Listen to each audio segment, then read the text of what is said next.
Please, just while we are waiting for people to arrive, do in the chat say hello, where you're from, who you are. Please.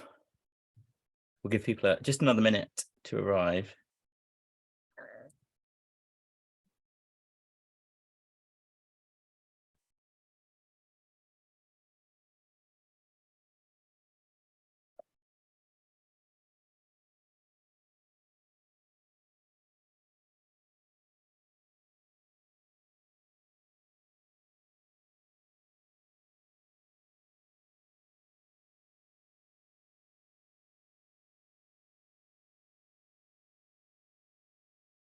We're just going to give people another minute or two to arrive, but welcome everyone who has joined us.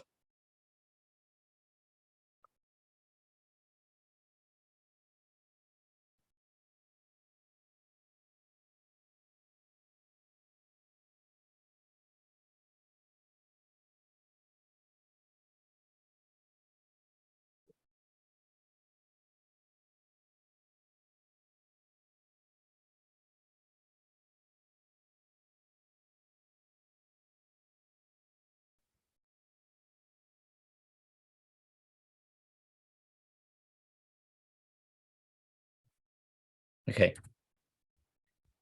Hello, everyone. Now, I was just going to introduce myself, and then we're going to pass over. Yes, okay. So thank you for joining us after what I imagine is quite a long day. If you're a teacher in school or whatever you've been doing, start of the week, Jess and I were just talking. It's often the hardest day. I would say, though, that maybe the weather is maybe on the turn, but we'll have to see. And maybe that's something, a talking point. My name's Paul, and I'm the education lead for the Ministry of Eco-Education. And the point of these occasions, these events, are a space. Essentially, they came about because Jess and I spoke and said, look, what we would love to do is facilitate more sharing of best practice, more discussion, and just provide a safe space for people to share ideas and explore. And this is the second, and we're hoping that we can run these every month. We've got a sort of a mixture of people, but if you do have anyone that you think would be a great person to come along, please do suggest them, either contact Jess or I. And equally, if you think you would be a great person, please do put yourself forward. So I'm going to give you 2 seconds about who the Ministry of Eco-Education are, and then I'm going to pass over to Jess, and then we'll introduce Lizzie, because we're really, really fortunate to have Lizzie here. And I think actually the number of people that have come along, Lizzie, are a reflection of people's enthusiasm from hearing from you.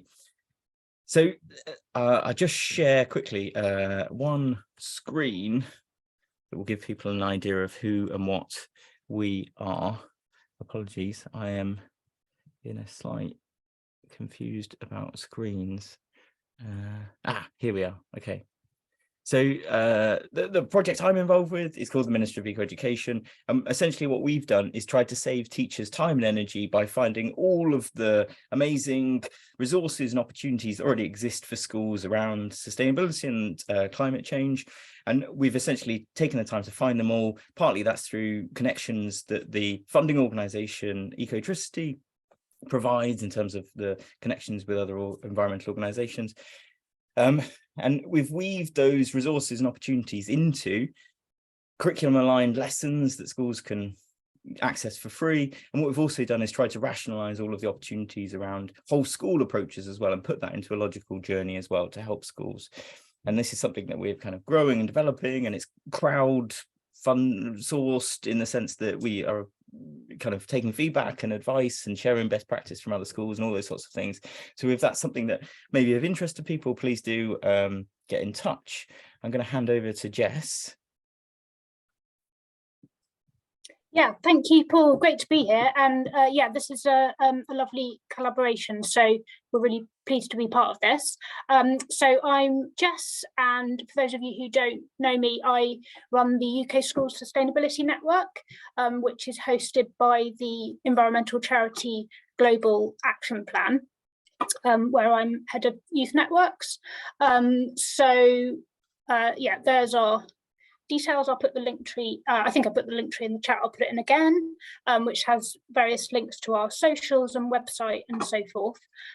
So what the UKSSN is, if you're new to it, is it's an umbrella of regional networks across the UK and beyond, that are grassroots, that are often run by full-time teachers of different subjects.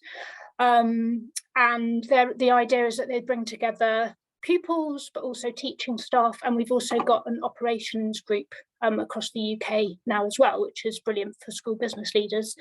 So you can see there we've got a number of networks that have set up over the past couple of years all across the place, and then we've got some that are in the process of setting up, and we've got some that are led by Chester Zoo, and councils are getting involved now, which is brilliant, because obviously this is a lot of work for a teacher to do based in a school, so it's great we've got others seeing the benefit of this. I won't say too much, but this is our aims that we agreed with the students after taking them to COP26, and then we worked this up to agree together what we're trying to do, and then all the regional networks also are aligning with that. So I'll stop there, but if you'd like to know more, do look us up, and do drop us an email if you'd like to join.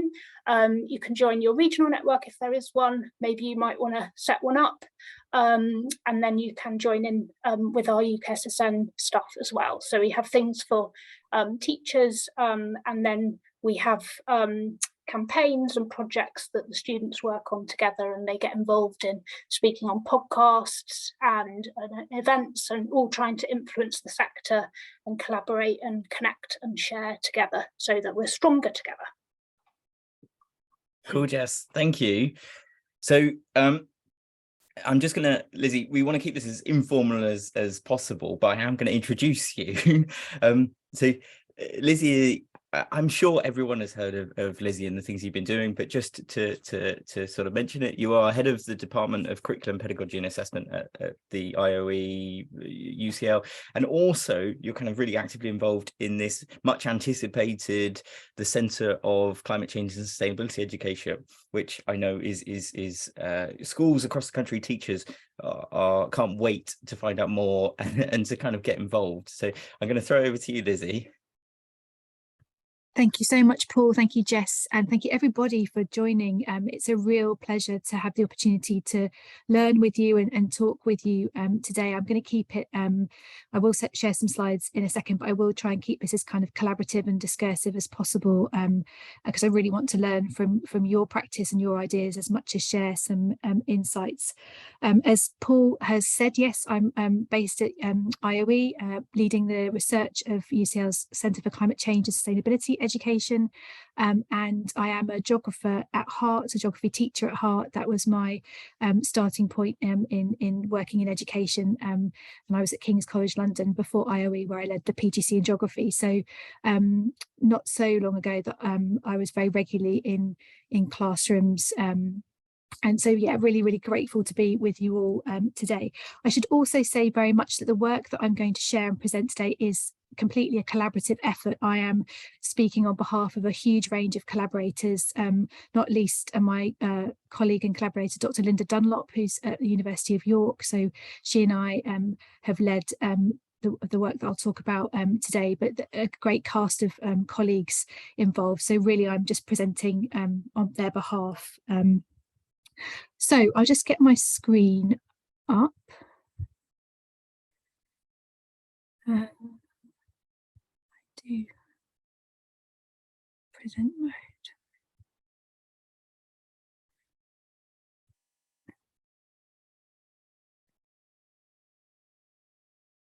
Hopefully that's all nice and visible. So really, I guess wanting to pose a question: what could a climate curriculum look like today? And on the front there of the slide in behind me, you can probably see the front cover of our BERA Manifesto for Education for Environmental Sustainability that was published at the end of 2021 to coincide with COP26. The manifesto is the production of over 200 teachers, teacher educators and young people, and it's illustrated by the really wonderful Maisie Summer, an artist and illustrator, and her work has been integral to visualising and synthesising the ideas and perspectives and knowledges of the people that we have worked with. So just want to be really grateful and commend Maisie's work there, and it will be shown through some of the images today. So really, it's just a chance to reflect, still at the beginning of a year, to reflect on what a climate curriculum could look like, to give you a little bit of an insight into the manifesto project, and to share some findings from ongoing research, and maybe continue a conversation with you all about that and how that might connect with your practice and your expertise. But before we start, I thought it might be a little bit helpful just to play around with what this word curriculum might mean and how it's been understood and described and articulated in various contexts. So we have there on the screen Ofsted's working definition for curriculum, some words that have become really ever present, I think, in some of our conversations, certainly in England around curriculum, this idea of intent, implementation and impact.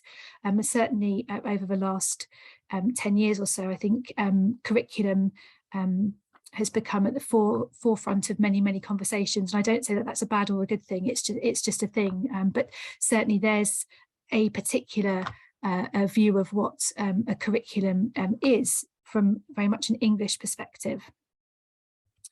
If we look across to England, to Scotland and to Wales, perhaps ideas of teacher agency are more integral to curriculum making. And I've put there this figure from Mark Priestley and colleagues' work on curriculum, thinking about the role of teachers agency in curriculum making, just really a reflection of perhaps the difference in understandings of curriculum making in our different jurisdictions. And that was one of the beauties of the manifesto project, that we were able to engage with teachers and young people from across England, Scotland, Wales and indeed Northern Ireland, to get away from perhaps sometimes, certainly in my practice, of a focus on England, as when actually there's quite different work going on across the border with the curriculum for excellence and the new curriculum for Wales. And I think it's helpful extra context there. And then a quote that maybe I'll just let you read from Michael Apple and his work about curriculum and ideas of curriculum and knowledge, that this is not something that's neutral. It's very much a tradition that people have put together. And again, that's not a necessarily a bad or a good thing, but just to give, I guess, another perspective on what this word curriculum might mean.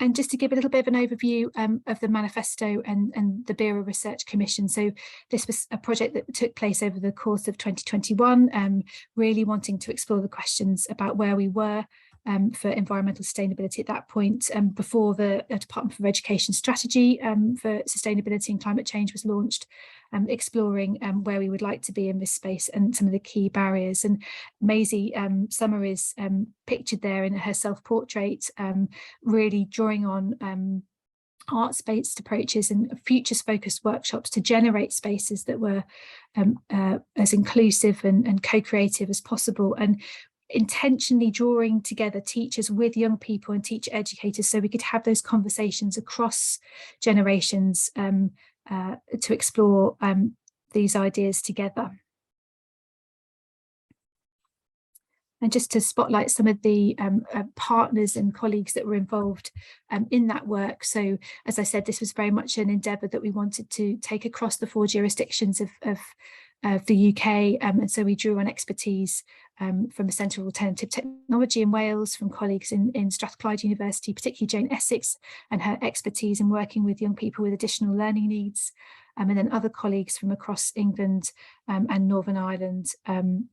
Again, really trying to draw on different colleagues' expertise and practice in very much a collaborative way. Another of Maisie's, this is perhaps my favourite of Maisie's drawings, unsurprisingly for a geographer.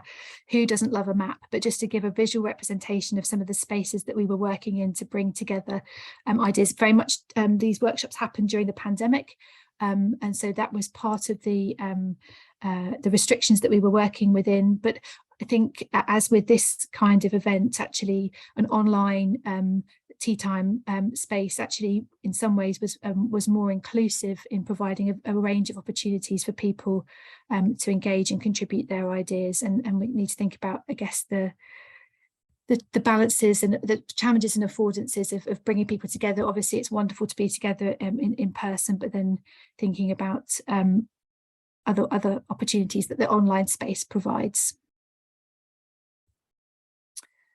And to give you a sense of the structure of this process, very much at the beginning we were working with our partners, really thinking about how we could be as inclusive as possible, then pulling together some provocations, and some people actually in this online space contributed those very kindly. Provocations, ideas from practice, from research, from young people, to generate some thinking ahead of the workshops, and then a series of futures focused workshops where we were thinking about where we would like to be and how would we get there, with young people, teachers and teacher educators, a period of analysis, and then another period of workshops led by Maisie, where we created some of the illustrations for the manifesto, and then of another period of analysis before publication. So yeah, it was a lot to fit into a year, but just looking back on that roadmap reminds me of some of the many joys of that experience. And so the manifesto is accompanied by an awful lot of other related outputs. The vast majority of them are open access and free to read and use, and I'll put a link to the BERA page in a moment. I can't do two things at once, unfortunately, where you can access many of those guides and other papers that we have written, thinking about the different aspects of the project. Linda and I wrote a paper for BERA, for BERA's journal, around the manifesto itself, but then also kind of a follow-up paper where we brought together the ideas of teachers and teacher educators and young people, and kind of contrasted those with the government strategy that was launched in April of last year, to see where there were areas of shared ambition, and perhaps where there was more room to go, certainly from the perspective of young people and teachers in relation to schools. So yeah, hopefully some useful resources there. So some of the spaces, I guess 4 spaces for where curriculum is made, where curriculum happens, that were identified in the manifesto. So we have obviously classrooms, the wider schools, the school communities, and then also policy. So there's 4 very clear spaces that our manifesto co-authors identified as being important places for education for environmental sustainability and therefore curriculum making. So just put some questions here, but please also feel free to throw some other questions into the chat. And I'm just going to perhaps leave these questions here for a moment, and then what I thought we'd do is look through 4 or 5 different images from the manifesto, and perhaps reflect together on how these images stimulate some thinking in relation to what a climate curriculum is understood by those who created the manifesto, who's involved in making such a curriculum, where is it made, and then maybe some ideas about what's visible and hidden in a climate curriculum. But again, also very much welcome other prompts or questions as we go through.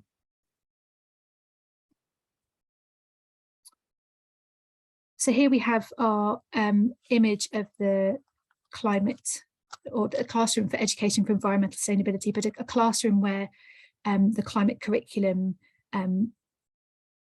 is made. And I guess some of the, whenever I look at this, I see something different, but I think for me, there's a very porous boundary between outside and inside. So there's these huge glass or perhaps even that they aren't glass at all, perhaps there is no actual barrier between the outside and the inside, that kind of connection with nature and those opportunities to be part of nature whilst also in a classroom. Certainly in the manifesto, young people wanted opportunities to engage in education for environmental sustainability that was not connected to assessment, where they were able to take action for the climate, where they were able to be engaged in research and collaborative efforts. And I think that's very much depicted there. I don't know how folks feel about chucking ideas in the chat or even adding their own thoughts or reflections. Maybe I'll pause for a moment to see if there are any kind of responses at this point.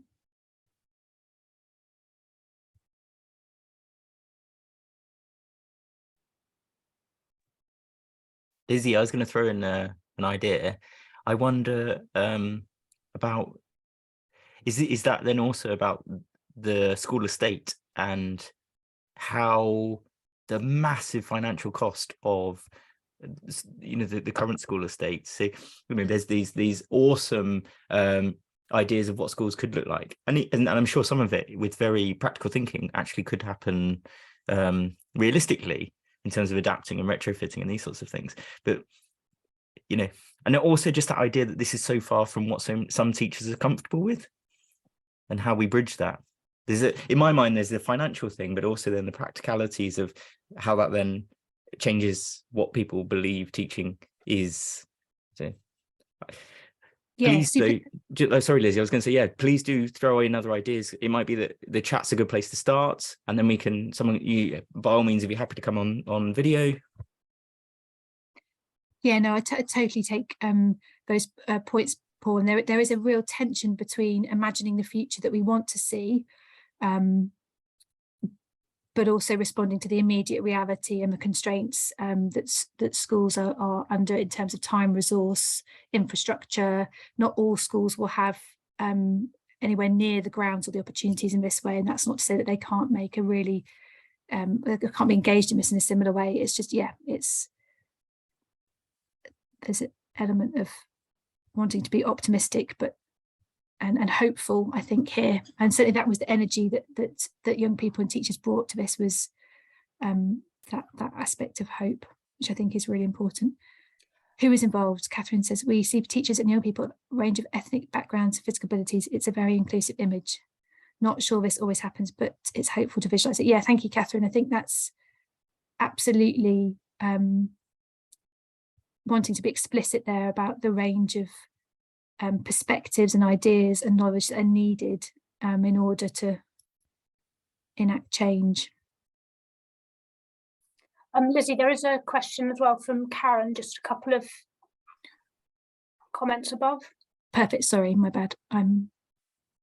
So Karen, schools do like someone responsible for new initiatives. Who do you feel should be in charge of implementing this? A new post, an existing post, everyone? Yeah, a really good question. So the government's new strategy talks about sustainability leads, and certainly in the manifesto, teachers and young people and teacher educators wanted school leaders, either a sustainability lead, somebody on the governing body, to have ownership, oversight, leadership of this initiative, that it needed to come from the top, and they wanted their school leaders to model and enable climate action. But then it's also can't be the work of one person. I mean, Kit Rackley and others have talked about the parallels with safeguarding and climate change, and the fact that actually safeguarding is everybody's responsibility, and that maybe perhaps sustainability should be thought of as well in that sense. So it's a combination of needing leadership, but also it being something that everybody is supported to engage with from their own areas of expertise. And then we've got, hi Rosie, great to have you with us as well. About the role of fiction and storytelling, I think, is really important, about imagining futures that are positive. Fran.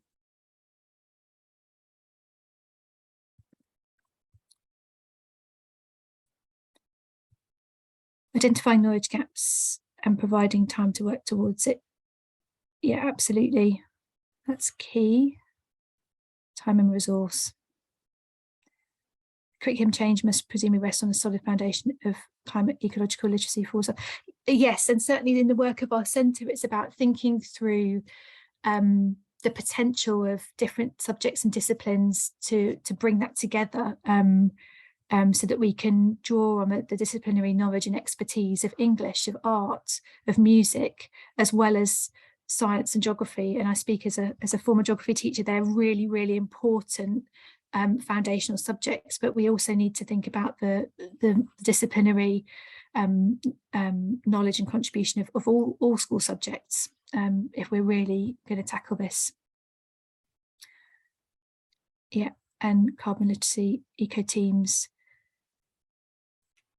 Yes, certainly. I think that, so that, Paul, that speaks to your point from colleagues at Energy Heroes as well, about school operations and school sites being really important spaces for curriculum making, in fact, around this, so that we're providing young people with opportunities to engage with school operations, to come up with suggestions that then actually can be enacted in their own school context, and that being very powerful in terms of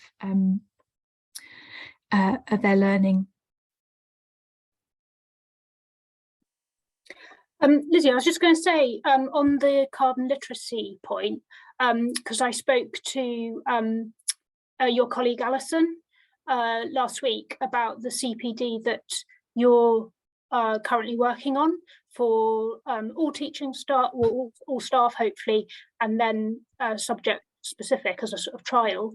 And we've got a form just to collect people's thoughts that I was going to share with Alison, so I'm just going to put that in the chat to make sure that it kind of, you know, caters for as many people as possible. And just I think some of us would argue it needs to be for all school staff, well, and the whole population. But yeah, otherwise you can't do this on your own, can you, if you're the only person who gets it? No, agreed. That'd be incredibly helpful. And that point there, the last point in the chat around it, not staff sustainability training not being limited to carbon literacy, that's certainly, I would really, want to affirm that one of the challenges that we have in relation to climate change and sustainability education in the way that it's currently framed in England is the depoliticisation of it and the focus on the scientific facts about climate change, which are incredibly important. Of course, I'm not saying that they're not, but it has social, economic, political dimensions as well. And they teachers and schools need to be given support, resource, training to be able to engage with those in a way that's productive, but also again, that underlines why we need the disciplinary subject expertise of politics teachers, of history teachers, of all these different disciplines. This cannot be just the preserve of science and geography teachers, particularly as post 14 many students don't choose subjects that have climate change as a key and sustainability as a key area. Okay, I'll move on to the school image.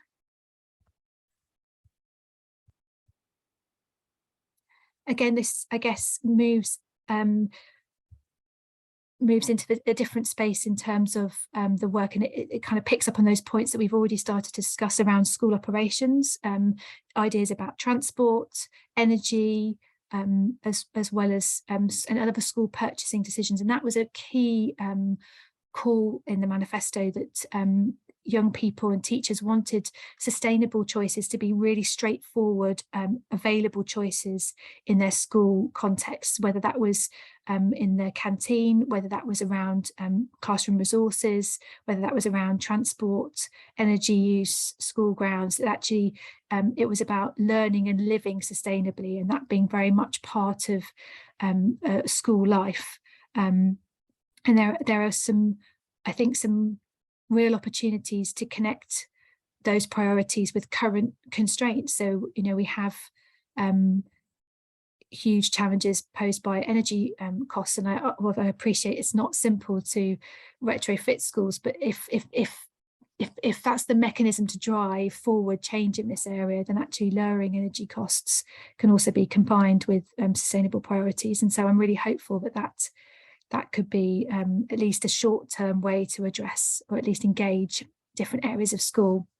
And as part of our work at the centre, we've been doing some case study work with 10 schools across England, and that's involved conversations with school site managers, business managers and other operations staff, and they're often incredibly supportive and engaged with how to make schools greener, more sustainable spaces. They see that as part of their remit. So I think there's an opportunity perhaps for sustainability leadership to be very much shared across teachers and other professional services staff that are in schools, and that being a very productive, ongoing relationship supported by youth voice, perhaps through eco groups or climate committees. And so, yeah, that was, again, it's a very hopeful, potentially idealised view of what a school could look like, but with some key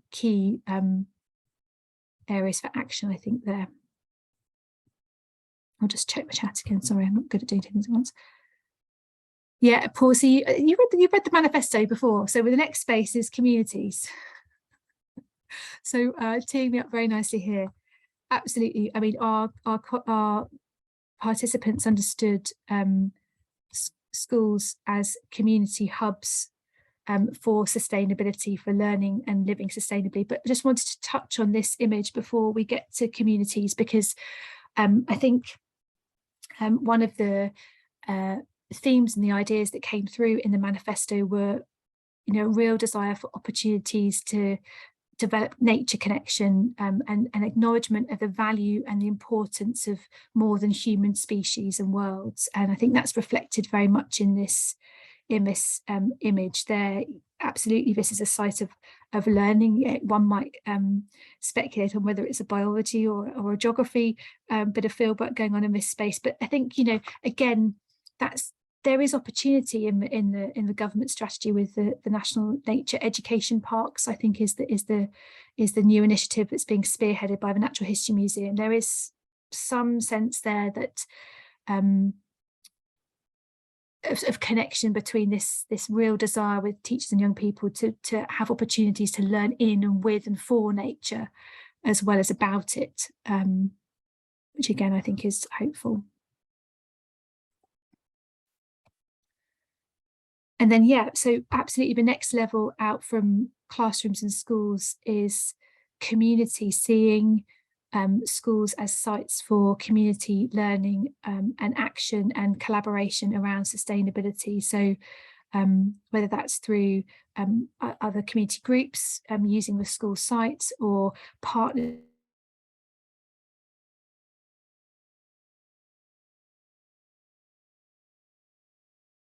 through local councils or other community organisations. You know, schools, absolutely, curriculum should be made with and for the community.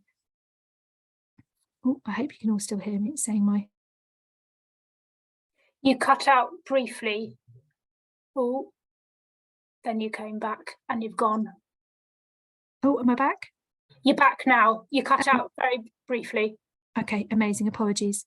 So yeah, and I think that's another thing to reflect on when we're thinking about curriculum making. Of course, you know, we have a national curriculum, but that already is something that is contextualized and made with and by communities. Teachers do that every day. I'm thinking about my own work as a geography teacher, you know, thinking about the case studies and the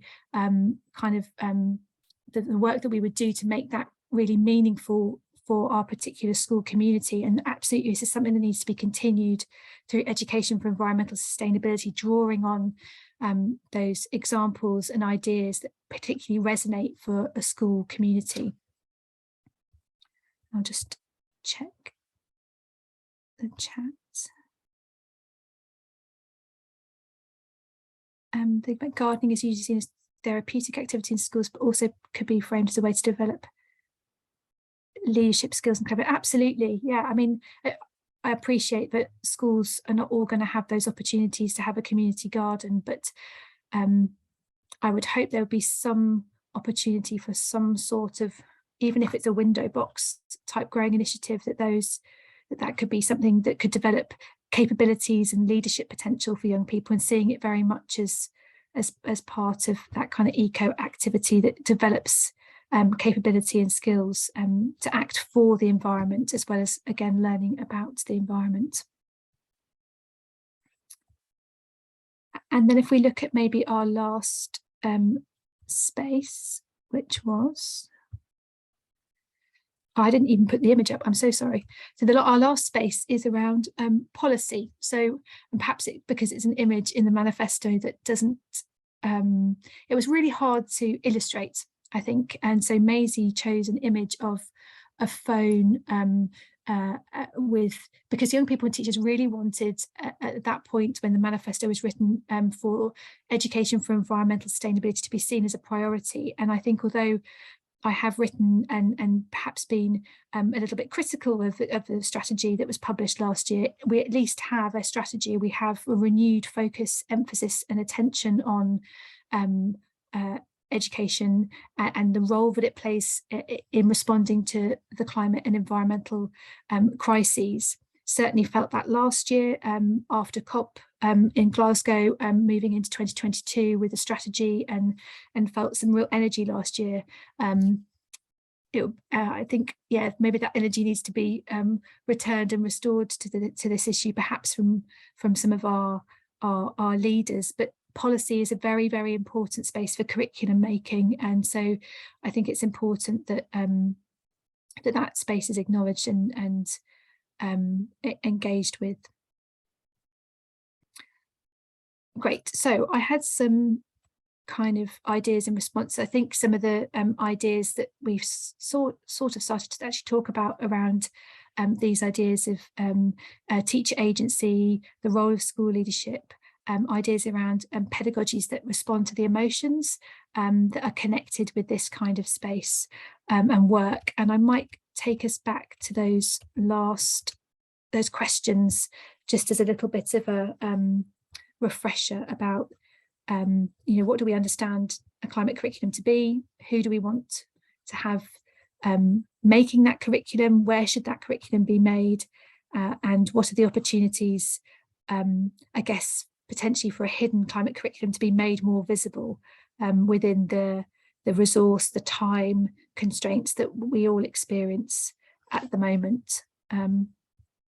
So maybe what I will do is stop sharing so I can see those of you who have your cameras on, and maybe Fran, if I pick up your comments.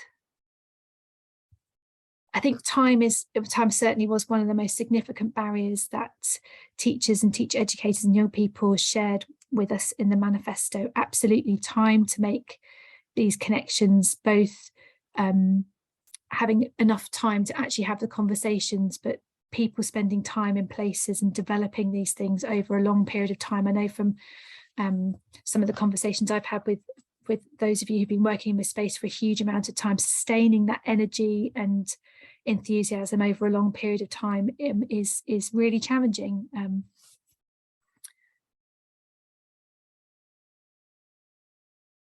Yeah, Meryl, do you want to? I can't imagine you don't want to speak on that point about the role of supportive SLT. What do you, so can you see me? My video says it's not on. Can you hear me? I can hear you. Can't see you, but I can hear you. It says, there we go. There you are. There you are. I don't know why it's taking, just being slow on a Monday evening. I've just had a shocking lesson with year 8s trying to measure the speed of sound.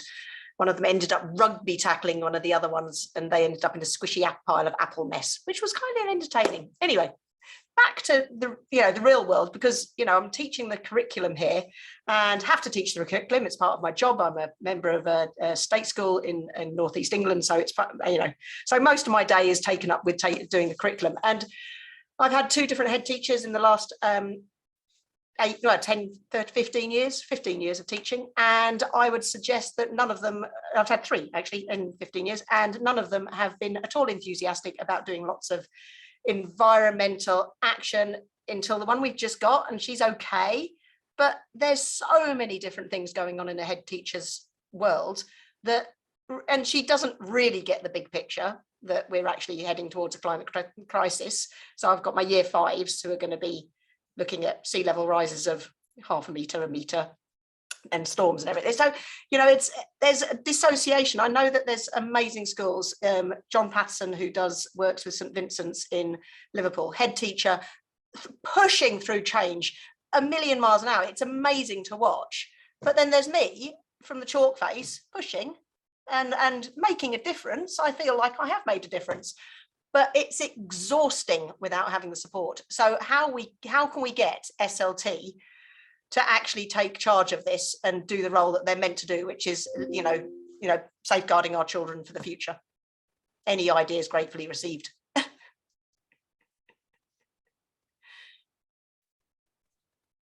Is that it? I agree. I agree, Meryl. I think having more than just the permission of school leadership, that this is a priority for school leaders, does make the difference between what's possible and what actually happens. But yeah, I would also agree a huge difference is being made by you there, Meryl, in the space in your school and beyond. I do. Very vocally. No, it's needed. Karen, I do want to pick up your point about the climate curriculum already existing. I think I would agree. I think if you do look at, particularly at national curriculum at Key Stage 3, I think if you wanted to, you could frame everything, and Meryl could say more about how she's done that through the Sustainable Development Goals. I think it is possible, but wouldn't it be amazing if we had leadership not only from our schools but beyond, that actually empowered, enabled, made that happen? That's why, you know, the work that Paul does, the work that Jess does, is so important, and hopefully the work that the centre will make through resource and CPD for all teachers of all subjects.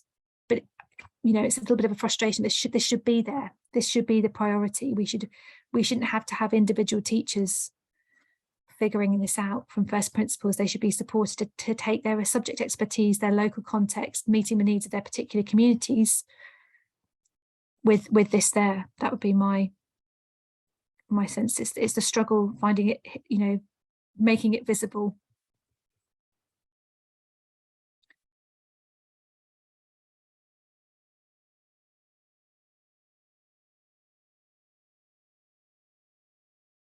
Yeah, and I just put that last point about community engagement. Yes, I hope very much that that community engagement will continue to build back after COVID.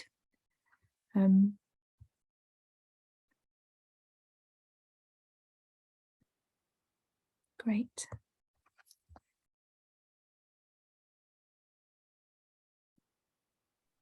Any other thoughts or responses?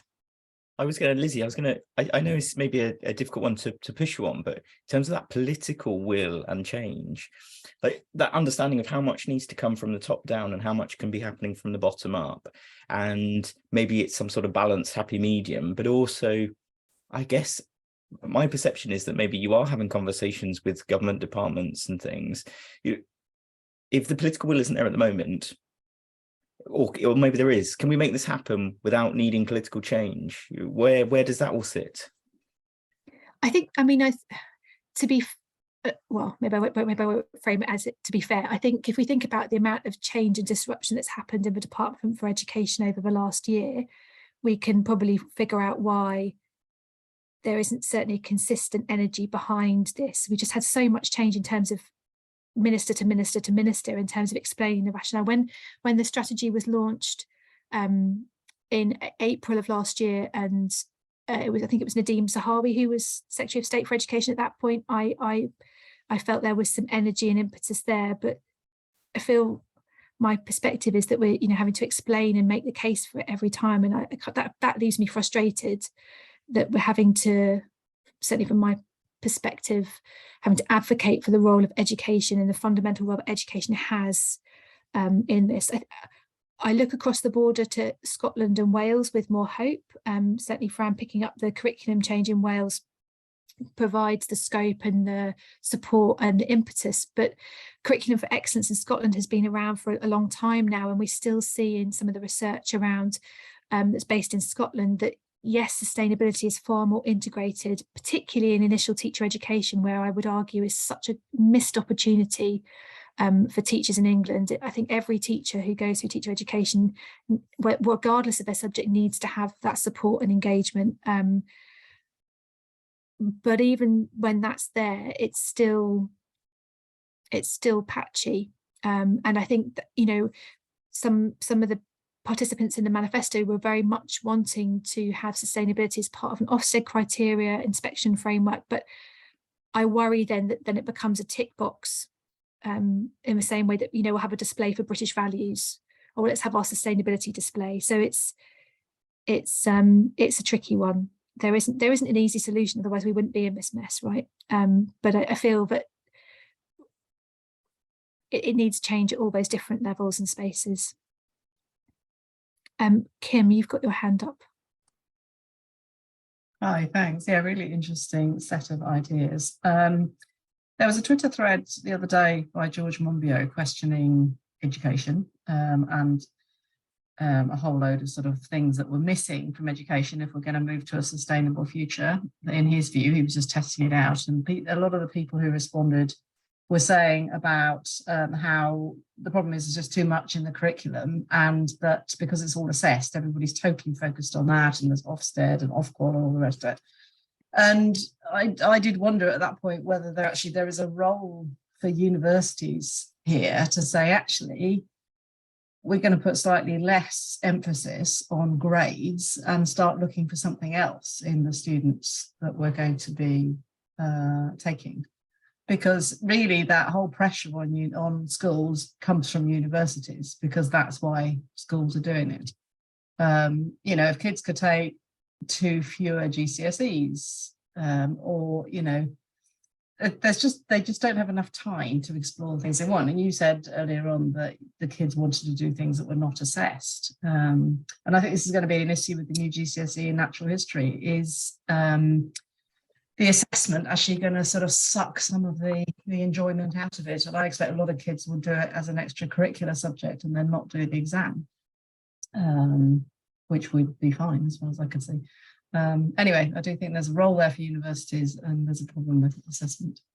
Yeah, no, I agree. There's definitely a role for universities in terms of perhaps some contextual offers that they can and do make. I think I agree around the natural history GCSE. I have concerns that will perhaps have a similar role as astronomy GCSE, that it's only taken by very small groups of children in particular settings and contexts. I think the climate, I think it's now called the Climate Action Award. I think in the original version of the strategy, it was a Climate Leaders Award. The Climate Action Award, which is part of the strategy, is being developed along with similar lines to Duke of Edinburgh. And again, it goes some way to meeting the calls of young people in the manifesto that they wanted recognition for their work in this space through an award that they could perhaps add to their university or future employment applications. But again, the Duke of Edinburgh Award is not free, and it's not universally available. So I think, again, it goes some way. I have had a conversation with some colleagues at Department of Education about that award and what it could look like. But again, yeah, I think they have an idea in their heads that they're running with in that space. And I certainly think that with GCSE and A-levels, I can't see, unless we have significant change around the amount that's in those qualifications, that this can happen. I think the big opportunity is in, and I speak as a former secondary teacher here, is in Key Stage 3. And there are opportunities also in initial teacher education. I come from having developed a PGC for geography teachers where environmental justice and sustainability were at the heart of it, and it still met everything that Ofsted wanted it to do, and still met all the requirements, but it was absolutely rooted in that approach. So I think universities have a key role in that space in terms of supporting teachers of all subjects. So I'm just going to read through some of the questions. Lizzie, did you want to take a moment to talk a bit more about that sort of teacher training element? Because I know there's a few universities, haven't there, who've sort of been developing a model in terms of teacher training and how this might look within teacher training. Because that's obviously an important component of the curriculum, you know, the way that teachers interpret what's presented to them. They need to have the knowledge and the skill to be able to then do that in a way which is appropriate. Yeah, that's a great point, and I should point to some of the work that's been undertaken by the University of Reading, who have developed a framework for initial teacher training with climate change and sustainability at the heart of it. So yeah, do look that up, colleagues there. I think that the hidden potential there actually with teacher education is again the role of mentors in schools. They're in sustainability. I think that's a really I mean, I feel loath to say that in terms of adding another thing for those already incredibly busy and hard-pressed colleagues in schools to do. But actually, if we had support and resource for school mentors to point to, encourage, enable sustainability to feature as some part of what teachers of all subjects do as part of their placements in schools, I think that could tick some boxes. And certainly where the teachers that I work with,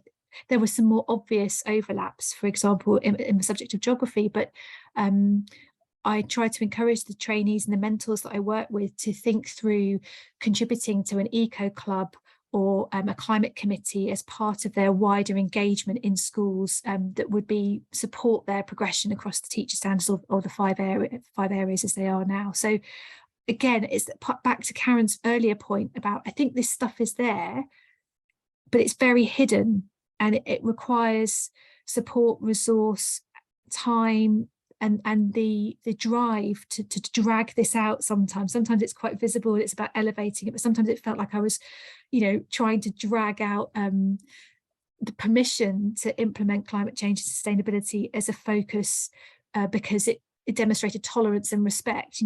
But felt frustrated that I was having to do that work. Why can't we have that as something that everyone is engaged with? So yes. That frustration. Yes, we love Readings. Show your stripes.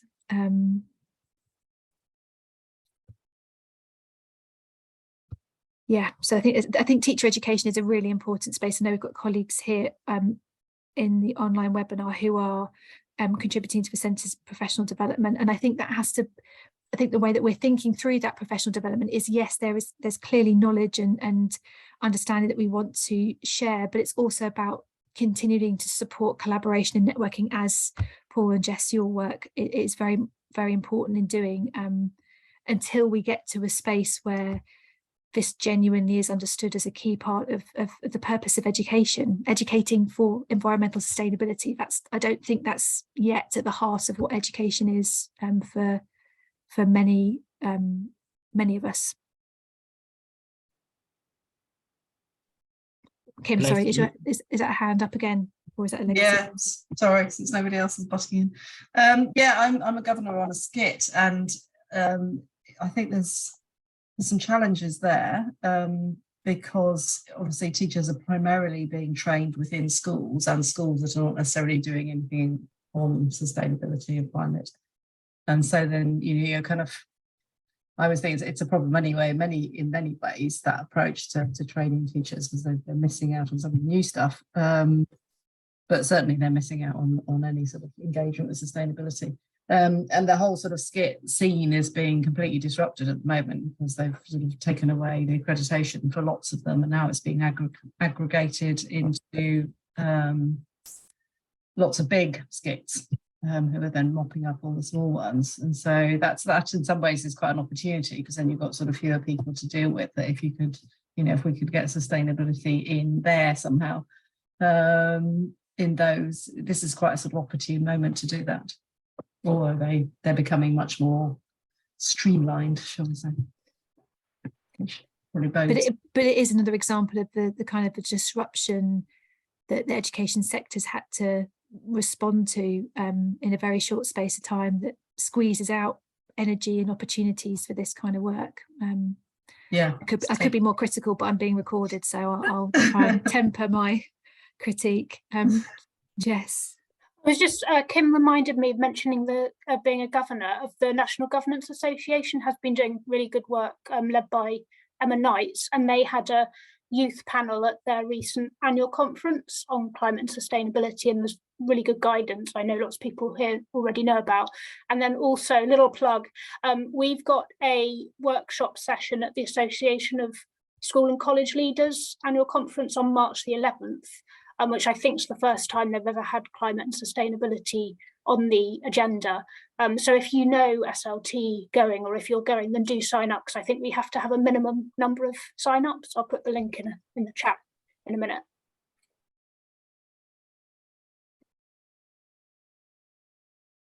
Lizzie, just thinking we're coming towards the end, can I throw in a slightly kind of devil's advocate, kind of slightly a challenge, just a bit of a challenge?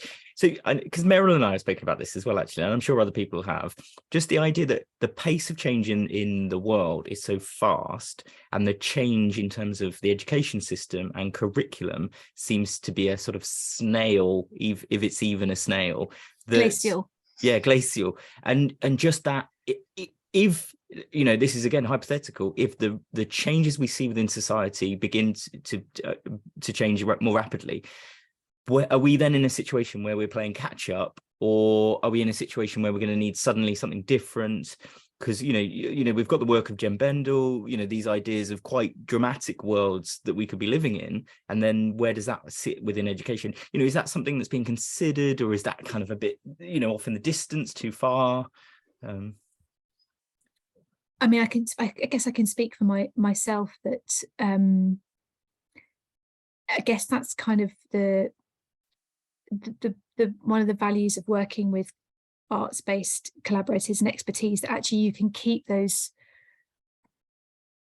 not idealized, but I guess those future scenarios, you can imagine those together. You need that kind of imaginative work.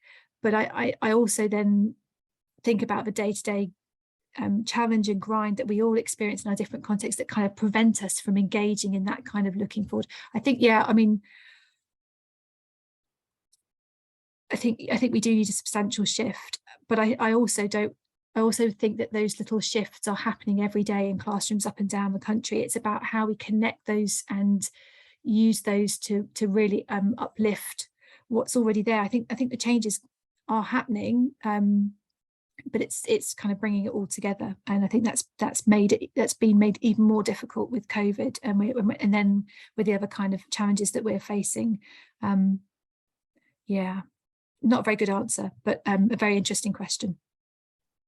I think it's one of those, though, that's with all of what you've suggested, this is a conversation, isn't it? This is a discussion. There is no one right answer, and that's something we're keen to keep doing, is for this to continue as a discussion and debate. And like you say, it's informed by what's happening in schools day to day, and that then those little nudges. Is there anything else you wanted to finish with, Lizzie, or anything else? I think I just want to say thank you to all of you for all the work that you'll be doing that perhaps doesn't get acknowledgement beyond the young people that you work with, or the teachers that you work with, but that is incredibly vital. And to share my words of encouragement for that work, there's nothing more important than this, and it can feel a bit of a burden at times, but you know, thank you to you all for your continued work. And I think it really has to be collaborative work here. You kind of have to resist the kind of competitive framing that so much of our world is. But yeah, it's really real pleasure to join with you and learn with you today. Thank you, Lizzie. I know, Jess, you're going to share the Padlet. Yes, so I'll just be as quick as possible. So in the interest of like trying to find the best, easiest way for everybody to share stuff, this is just for staff, by the way, we've got this Padlet set up, and it's the simplest thing I've come across yet. So we've got different columns for sharing sort of non-time limited things. There's a bit of guidance at the top, and all you do is, so I was going to put in the UCL Climate Centre as an example. So I'll put that here, and all you do is just type in the link. You can put a title in, you don't have to. And that's it. You don't even have to be logged in, although it is better if you are. And you can give, you know, likes and comments and stuff like that, because I know if people are on WhatsApp, it can get a bit busy and things get lost. But yeah, thank you so much Lizzie, that was a brilliant session, and thank you, Paul, for organising, and everybody for joining. It's been brilliant.